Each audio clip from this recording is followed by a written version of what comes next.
Assalamualaikum warahmatullahi wabarakatuh.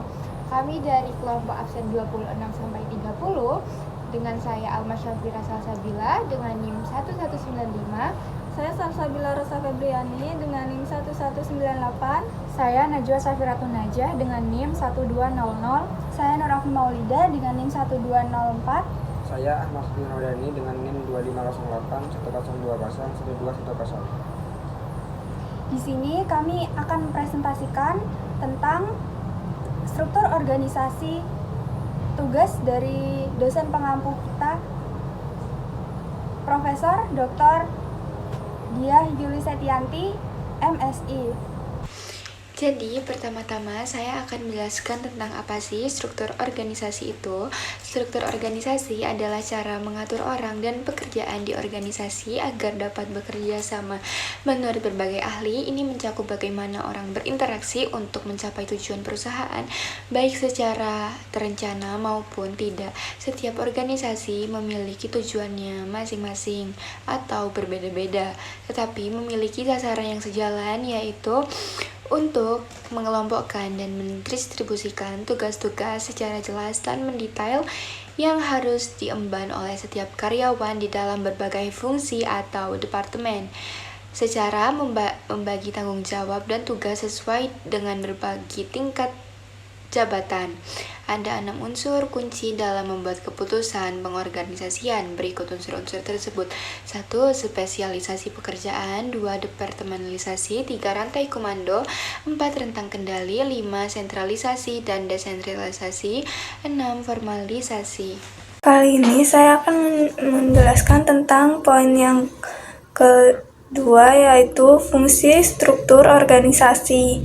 Fungsi struktur organisasi yang pertama ada memenuhi kebutuhan pokok organisasi seperti kebutuhan sumber daya manusia.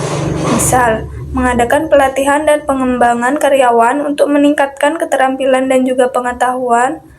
Kemudian ada kebutuhan keuangan seperti mengelola anggaran dan keuangan organisasi dengan efektif dan efisien. Untuk kebutuhan yang ketiga ada kebutuhan teknologi dan juga infrastruktur, dengan cara mengoptimalkan penggunaan teknologi dan infrastruktur untuk menciptakan kualitas layanan dan juga produk. Untuk kebutuhan yang keempat ada kebutuhan keamanan dan keselamatan, seperti menyediakan lingkungan kerja yang aman, bersih, dan juga sehat untuk karyawan. Untuk fungsi yang kedua yaitu mengembangkan tugas dan tanggung jawab. Dengan mengembangkan tugas dan tanggung jawab dalam sebuah organisasi, jadi organisasi dapat meningkatkan efisiensi, efektivitas, dan juga produktivitas serta mencapai tujuan yang telah ditetapkan. Contohnya, mengembangkan kebijakan dan prosedur yang jelas setiap departemen, mengidentifikasi dan mengembangkan keterampilan yang dibutuhkan oleh karyawan, dan masih banyak lagi. Ketiga yaitu memproduksi barang atau orang atau jasa. Nah, dalam memproduksi barang atau jasa, organisasi perlu memperhatikan beberapa hal seperti yang pertama ada kualitas produk atau jasa, yang kedua efisiensi produksi, yang ketiga biaya produksi, yang keempat kebutuhan dan kepuasan pelanggan, yang kelima inovasi dan pengembangan produk atau jasa. Nah, contoh memproduksi barang dalam perusahaan manufaktur, memproduksi barang seperti mobil, elektronik, tekstil, dan lain-lain. Untuk contoh memproduksi orang atau jasa seperti jasa pendidikan, seperti guru, dosen. Untuk jasa kesehatan seperti dokter, perawat, bidan, dan masih banyak lagi. Untuk fungsi yang keempat yaitu mempengaruhi dan dipengaruhi orang. Dalam organisasi perusahaan, mempengaruhi dan dipengaruhi itu adalah proses yang saling terikat. Contohnya, seperti komunikasi efektif antara pemimpin dan juga karyawan, dapat mempengaruhi kualitas produk atau jasa yang dihasilkan. Bekerja sama tim yang baik dapat mempengaruhi kualitas produk atau jasa yang dihasilkan, dan juga dapat menyelesaikan pekerjaan dengan cepat. Oleh karena itu, penting untuk memahami dinamika mempengaruhi dan dipengaruhi dalam organisasi perusahaan. Selanjutnya, saya akan membahas apa sih tujuan struktur organisasi. Menurut John M. P. Weaver dan S. Owen Lane, organisasi itu adalah proses mempertemukan pekerjaan dengan kekuasaan yang dibutuhkan, supaya pelaksanaannya berjalan lebih efektif, efisien, teratur, dan terkoordinasi.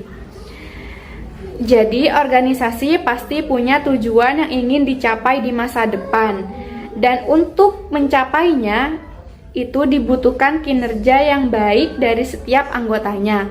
Nah, struktur organisasi mempunyai beberapa tujuan yang penting. Yang pertama, kejelasan hubungan. Dengan adanya struktur, setiap anggota tahu siapa yang harus bekerja sama dengan siapa.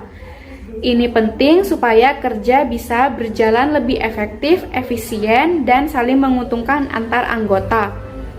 Yang kedua, kejelasan tanggung jawab.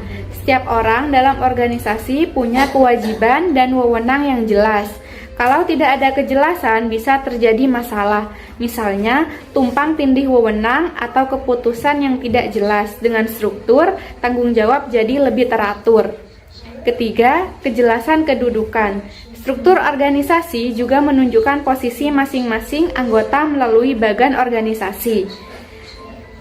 Hal ini membantu memperlancar interaksi dan koordinasi antar tim. Kalau ada masalah atau kefahaman, bisa cepat diatasi sesuai posisi dan peran masing-masing. Yang terakhir, pengawasan dan pengendalian. Struktur organisasi memudahkan pimpinan untuk mengawasi bawahannya. Evaluasi bisa dilakukan secara lebih teratur berdasarkan fungsi dan tanggung jawab setiap anggota. Jadi, bisa disimpulkan bahwa struktur organisasi itu berfungsi untuk membagi tugas secara jelas, mencegah konflik wewenang, memperlancar koordinasi, serta memudahkan pengawasan. Dengan begitu, tujuan organisasi bisa tercapai lebih efisien dan efektif. Baik, di sini saya akan menjelaskan tentang jenis-jenis struktur organisasi.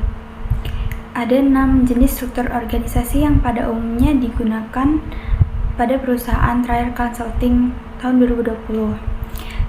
Berikut ini jenis-jenis struktur organisasi yang dimaksud. 1. Berikutnya yang terakhir, yaitu struktur organisasi komite atau proyek. Struktur organisasi ini sering digunakan oleh perusahaan. Struktur organisasi fungsional. Struktur organisasi fungsional yaitu struktur organisasi yang membagi pekerjaan berdasarkan fungsi masing-masing bagian. Setiap pekerja yang memiliki kemampuan dan keahlian yang sama akan ditempatkan dalam satu unit kerja, seperti manajemen perusahaan, manajemen pemasaran, atau manajemen sumber daya manusia. 2. Struktur organisasi divisional. Struktur organisasi divisional biasanya digunakan untuk divisi karena biaya operasionalnya yang lebih besar dibandingkan dengan struktur organisasi fungsional. Perusahaan menengah hingga besar biasanya menggunakan struktur organisasi divisional yang mengelompokkan kegiatan berdasarkan produk, jasa, atau lokasi geografis dan pasar. 3. Struktur organisasi lini. Struktur organisasi lini adalah jenis struktur yang mempertahankan hubungan vertikal antara atasan dengan bawahan. Keuntungan dari struktur ini adalah satu pemimpin yang menangani seluruh kegiatan, namun kelemahannya adalah ketergantungan pada satu orang tersebut, misal bengkel atau rumah makan. Berikutnya yang keempat, struktur organisasi matriks. Struktur organisasi matriks adalah gabungan dari struktur organisasi divisional dan fungsional. Tujuannya adalah untuk saling melengkapi dan mengatasi kelemahan dari struktur tersebut. Struktur ini cocok digunakan untuk perusahaan besar maupun multinasional karena kemampuannya dalam melakukan koordinasi yang tinggi. Namun, kelemahannya adalah adanya tuntutan ganda yang bisa menyebabkan kebingungan dalam pekerjaan. Berikutnya yang kelima adalah struktur organisasi lini dan staf. Struktur organisasi lini dan staf merupakan struktur gabungan antara struktur organisasi lini dengan sistem komando. tetapi tugas-tugas kepemimpinan didukung oleh staf. Setiap staf dalam struktur ini memiliki peran untuk memberikan saran, masukan, ide-ide, gagasan, serta data dan informasi yang dibutuhkan oleh atasan mereka.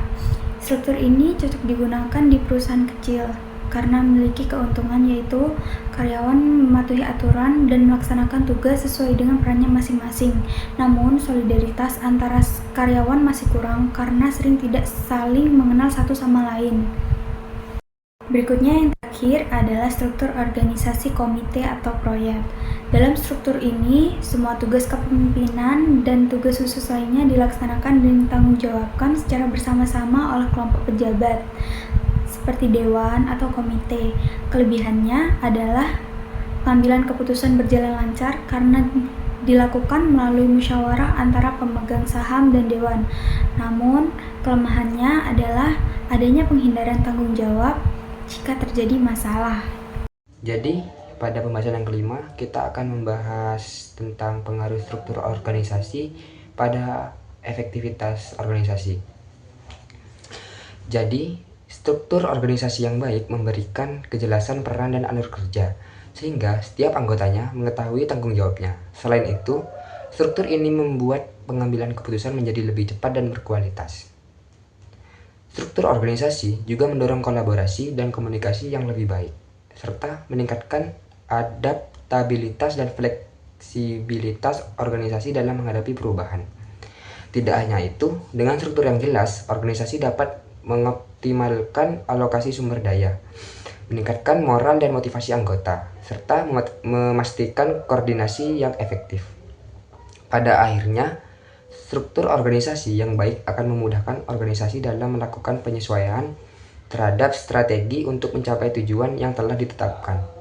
Jadi, dapat disimpulkan bahwa struktur organisasi memiliki pengaruh besar terhadap efektivitas, efisiensi, dan kesuksesan organisasi secara keseluruhan. Sekian presentasi dari kelompok kami. Apabila ada kesalahan kata, mohon dimaklumi. Sekian dari kami. Wassalamualaikum warahmatullahi wabarakatuh.